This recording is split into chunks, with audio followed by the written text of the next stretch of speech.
All right, everyone, welcome back to another episode. Been kind of radio silent the last couple of weeks. Got a lot going on. Recording some episodes for the future. Got one dropping. Next week's episode actually is going to be has already been recorded. We had Dave. Dave and it was just Dave. Yeah, talking about a new project he's working on. So that'll be an exciting episode to drop. Very, very important one, honestly. So this week's topic is Amor Fati. It's a Latin word that means love of fate. I actually got this tattooed on me, my first tattoo, so it does mean a lot to me. I like the symbolism behind it. So we're gonna work down through this topic, break it down, and discuss it. So, if you could go back in time and change the past, would you? There's no shortage of films and shows depicting this idea. The main character travels out, figures out time travel, goes back into the past to make some changes, only to return to the future realizing that he had altered the future in a worse way. Which, honestly, I think is every single time travel movie and show. You go back to change the past the way they would have wanted it. It just ends up being worse. Which I don't know why that is. I don't know why it never works out better. It's kind of strange. Yeah, actually, since you mentioned that, there was actually one that I saw that did turn out better. And it was an old movie. I would not suggest you watch it. Okay. It's not that great of a movie. I can't even remember the details of the movie, but I remember the name of it. It was called Hot Tub Time Machine. And these guys get in this hot tub and they go, and then they forget all kinds of stuff. They're all screwheads. But one of them went back and decided to change the name of Google to Dougal. He had the idea instead. So now in the future, it's called Dougal instead of Google. But changed some things and made it the better. And I think one of the reasons why it doesn't work out in the majority of the movies is because when you talk about fate, you're talking about something that is inevitable, something that's going to happen, which then implies that you have a creator that has set out something and has set out certain obstacles for you to overcome throughout your life, and certain things that he's put there so that you can grow and so that you can become stronger. And so I think that's one reason why it doesn't always work out in the movies, is because fate is fate. You can't change it. It's already set in stone. How you work it out can definitely change, can definitely be different. But what's going to happen is going to happen. Yeah, that's a good take on it. It's like messing with it's like trying to recreate a puzzle or something like that, Yeah. I don't want that piece to go there. I'm going to put it here, and it just doesn't work. Yeah. That makes sense. Yeah. And actually, now that you saying that, and I'm thinking in my head, when they go back into time travel, they're always trying to make something not happen instead of letting it happen and just choosing a different way to work it out. If that makes sense. So I don't know. Right. Yeah. That's actually a good point. That makes sense. Yeah. It's like trying to change something, and just change it instead of actually avoid it. Well, like cut it out of existence. Like I don't know. A lot of them are always go back to the time that destroyed someone's life, and they try to cut it out of existence, and it doesn't work, and it doesn't work, and it doesn't work, and it's like, okay, well maybe it didn't destroy your life then. It's like you can keep trying to cut it out of existence, but what happened. And so when they cut it out of existence and they go back in the future, it's like, oh crap, now things are a whole lot worse because all these things didn't happen for all these people. So now all these people are miserable. And you're miserable still. And so, but yeah, it's just a matter of letting the good and the bad happen, but through it having a positive attitude and just working it out. Yeah. So here comes the question though, would you, if you could go back in time and change some things, would you? Or would you try at least? I would definitely, I mean, we all make mistakes. So I wouldn't try to change what happened per se. Some things don't have to happen. That's true. Um, but I can't say that I wouldn't try to go about something differently if I could see the future. Because, sometimes you do know what's going to happen. And so you act accordingly and you make your plays. When you're sitting down to play a board game and you're counting the cards and you're counting what's left, you have your plays set out to win the game. And so, sometimes wrenches get caught in it, but if it plays out the way that you had it, you're making plans and decisions before it even before the end of the game even happens, but you already know how it's going to play out because you know what everybody's got in their hands because you've been counting the cards and you've been, counting what they've got and what's been played. So you can figure that out. But sometimes in the past we don't always see that, and so incidents happen, mistakes happen, and so you can go back and try and work out all those mistakes, or you can take it like we said in some videos a while before was you learn from your failures, and failure is a good way to learn. It's a way to learn. Um, and so you learn a new way that you made a mistake and you go, okay, don't ever let that happen again. And you just keep moving on. But yeah, there's definitely some things I would play out a little differently. I wouldn't necessarily change the circumstance or what happened, but I would definitely maybe choose some different words and choose some different actions for certain. Yeah. I think if I had the opportunity, I would just have started sooner and then cut out a lot of distractions, I think. Because you get with every point in every like as you get older, you reach different levels of awareness, right? And then you look back and you're like, man, I shouldn't have done that. I shouldn't have done that, right? And it's like I look back and I'm like, I should have done this. Those were the good times. And then I think about it. I'm like, wait, if I look back throughout my entire life, there's like a lot of the times they were all like, oh, these are the good times. I would be happy to go back and relive this.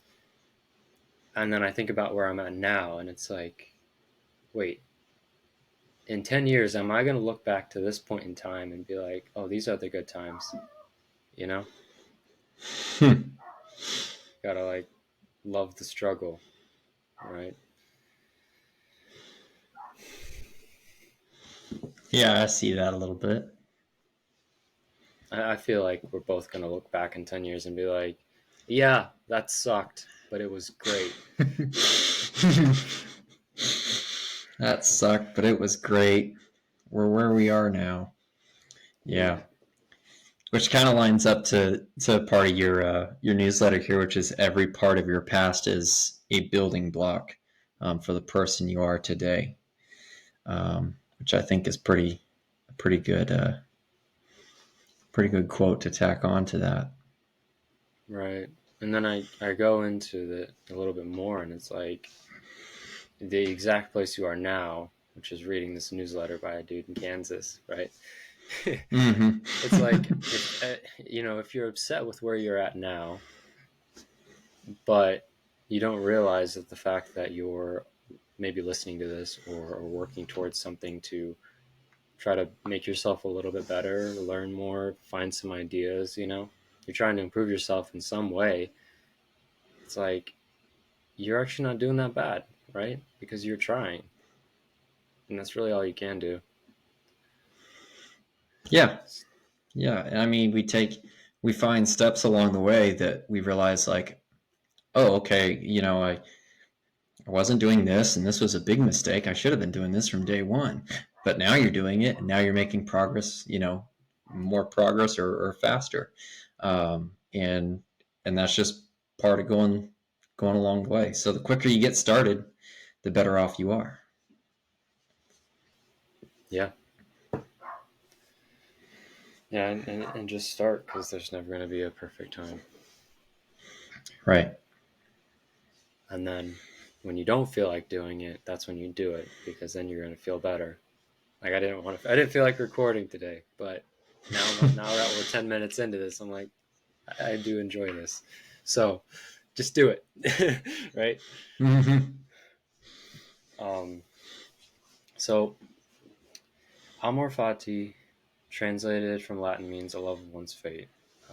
This quote by Nietzsche, and I never say his name right, but I love his work. So he says, my formula for greatness in a human being is amor fati, that one wants nothing to be different, not forward, not backward, not in all eternity. Kind of going back to like everything, everything that your whole past is just what led you to this point, right? And just having that acceptance of it in every situation. Mm-hmm. Yeah. Do Friedrich you, Nietzsche. But what was that? I want to say it's Nietzsche. They always add like an or an like at the end. Oh, that last E is pronounced. Mm-hmm. Okay. I'll have to look Yes, that up. I really should have, because like even though I have Amor Fati tattooed on me, I still like I literally just looked it up to make sure I don't like say it wrong, because you don't want to like not roll an R or something like that, or Well, you are from Kansas, so you I'm could have been from like Kansas, man. Amor Fati. Yeah, that's how we pronounce it here. No. Amor Fati. Yeah. Kansas boy trying to read Latin. Anyways, Yeah. um,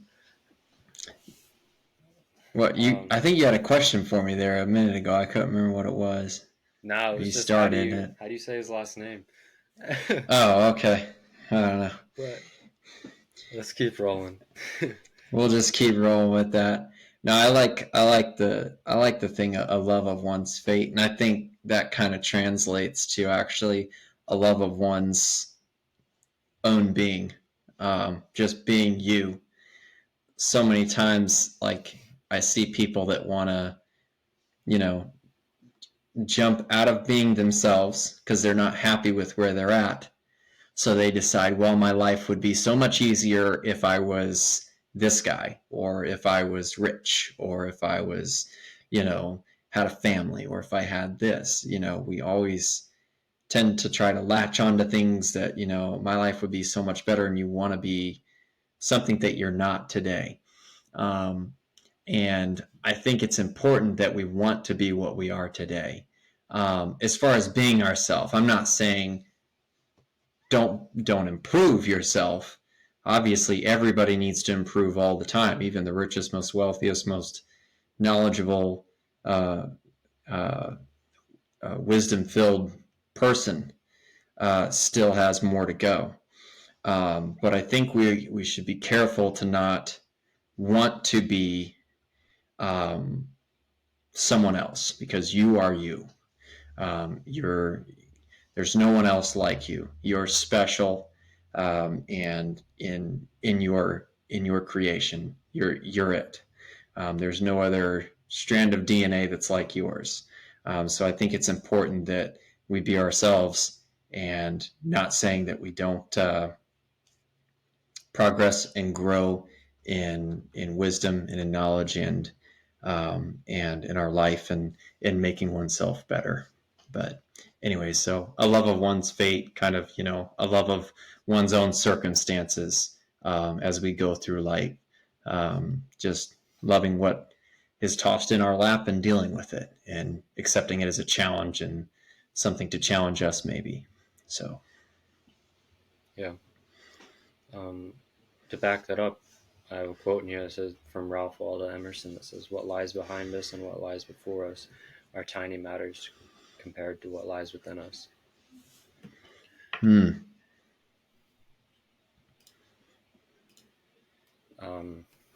Yeah.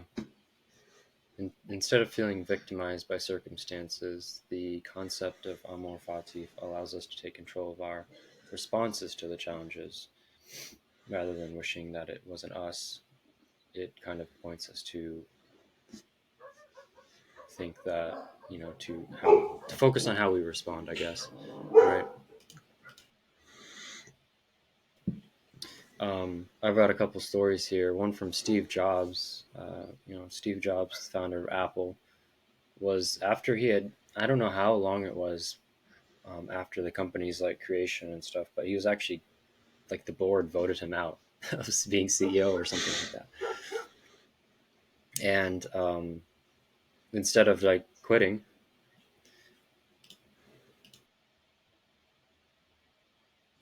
goodness, I had a cough there. Instead of quitting, Steve Jobs actually started working on, I want to say it was Pixar, and came back to Apple. Yeah, I want to say it was Pixar. He came back to Apple with that film company and like totally changed the game. Um, like he came back to work at the company that just kicked him out, and he made it better. So like just because it sucked for him, he kept going. Even Walt Disney, I guess he had been faced with tons of uh, you know failures and opportunities for bankruptcy. He was even fired from a newspaper for being told that he was lacking creativity and imagination. And if you look back at his old films, like what? That's some creative stuff. So, anyways, he pushed through that, and it was pretty inspiring stories. And there's tons of these all over the place. And I feel like it's most of the people that are in a place of fame, and I want to say they earned that place, right? It wasn't not Trust Fund Babies or something like that, but like they earned that place. They all have similar stories. I mean, I was researching, and I saw tons and tons, and the list could go on, right? So, Yeah. Mm-hmm. It's kind of like they just. I think people are a little bit different. Maybe we're a little different back then than today, because today it seems like everything's set and everything's just the way it is, and you can't change it, and you can't go outside the bounds or stretch yourself out at all.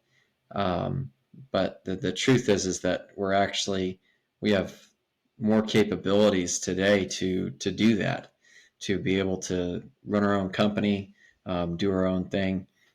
Today, most people think like, well, if I fail, I'll just go back and work for somebody else for the rest of my life, and that's kind of what I'll do. It's like, well, these guys right here, they failed over and over and over again, and they still kept on with their dream and what they wanted to do, and they put their heart and soul into it and made it happen.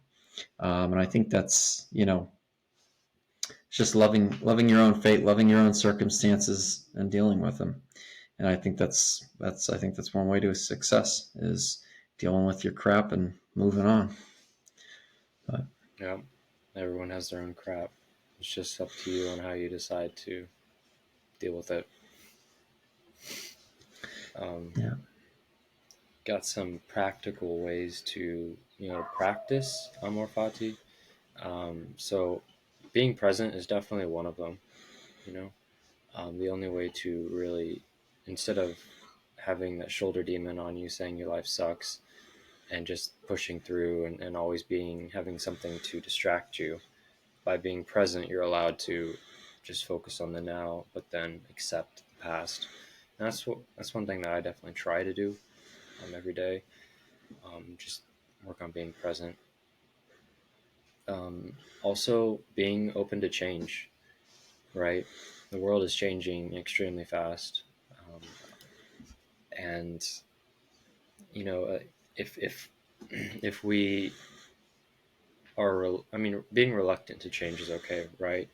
I'm definitely reluctant to a lot of change. I don't like it, but it's also one of those things you gotta accept, yeah, because if you accept it and then you you become better through it, then you're on a whole nother level, and it's a better level, right?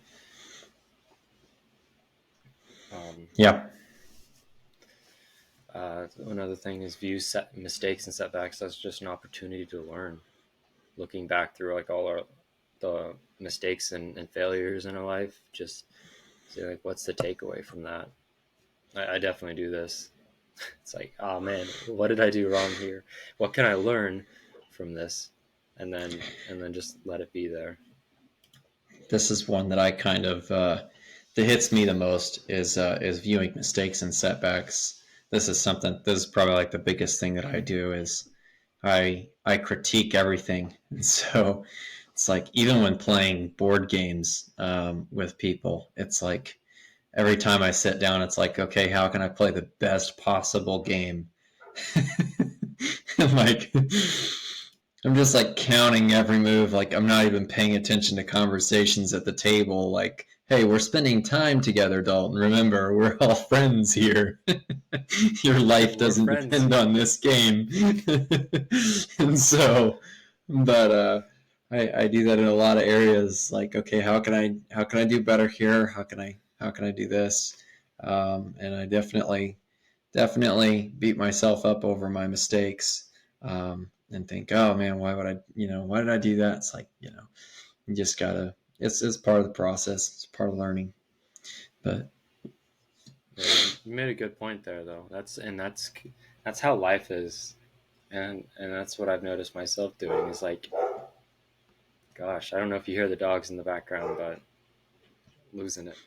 Um, like it's like the game of life, right? Just living. You get so focused on every next move and every next step that you turn around and you look back and you're like, oh my gosh, a week just passed.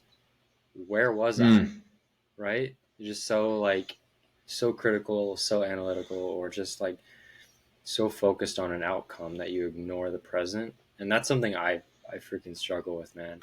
I oh work yeah, on. I have to like slap myself, right, and back into like chill out, man. It's be present, you know. yep, that's like you're talking about a week, man. I feel like a year just went by and nothing. Just Yeah, feel like it's gone. It's like yesterday it was March, and today it's October, and so it's like the weeks just fly.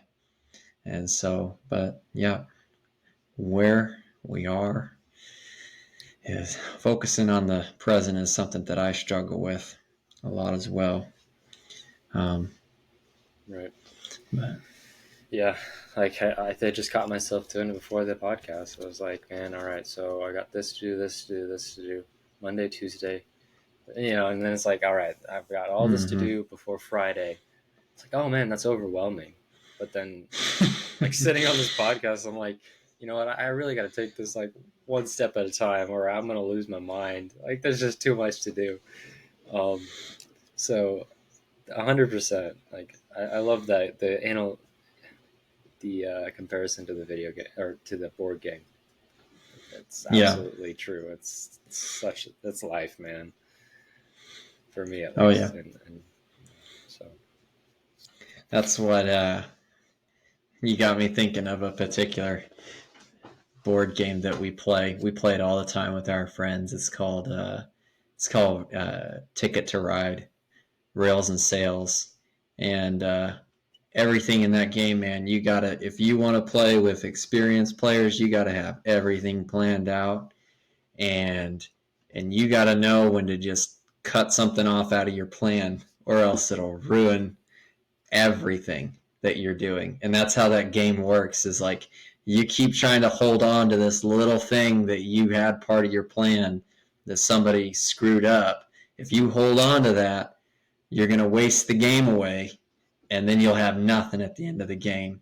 And I watch it. Like we sit there and we play this game, and I watch it. I watch when somebody does it. And every time they do it, they hold on to that one thing that they can't get, but they want it because it's in their hand to play it, but they just can't play it. It destroys their entire game, and by the end of the game, they have a super low score. And so, like the thought on that and applied to life, when you sit there and you try to grab and hold on to something that's just not worth it. It's just let it go, cut it off, and don't let it ruin the rest of everything that's going on for you right Or it now. is worth it, but it's not what you need to do. Yeah, or that. It's 10 moves ahead. Don't worry about it till you get there. So. Mm-hmm. Yeah, and I think that's true in business too, where it's like you can start out and look at your competitors, and your competitors have all this laid out, and you're like, all right, now I need to do this, this, this, and this. When in reality, they're still growing, right? I think it's Mm-hmm. hilarious. It was a realization that I made like literally a couple weeks ago, where it's like you look at these businesses and these stores, and you see this new and improved, right? Because they're constantly improving, they're constantly changing, they're trying to be, I mean, arguably better, right? Um, Right. so like if big corporations, big companies are trying to be better, they don't have it all figured out yet. What makes you think you need to have it all figured out? And that was like something that hit me while I was in the shower. And I was just like, oh my gosh, gotta sit with this one. Oh no, I'm doing that. I'm doing that. Like, so one step at a time, right? Just one thing. Yep. Yep. Day by day. So Uh, I think a good way to close it out is with this quote by Carl Jung. He says, "I am not what happened to me. I am what I choose to become." So something to think about. What do you choose to become out of what's happened to you? yeah, that's a perfect way to put it. Most excellently written. I've never heard that quote before by Carl Jung. I'm not what happened to me. I am what I choose to become. And so, yeah, you have the opportunity to work out your own situation in the best manner possibly that you can with what you've been given, and make sure and use all your tools that you have, and don't necessarily just wish that the circumstance would go away. Experience it, whether it be good or bad, and learn what you can through it, and you'll be better for it. Yep. Well put. Well, I think it's a good spot to end it for the week. Enjoyed this discussion, man, and we'll see y'all next week. See y'all next week.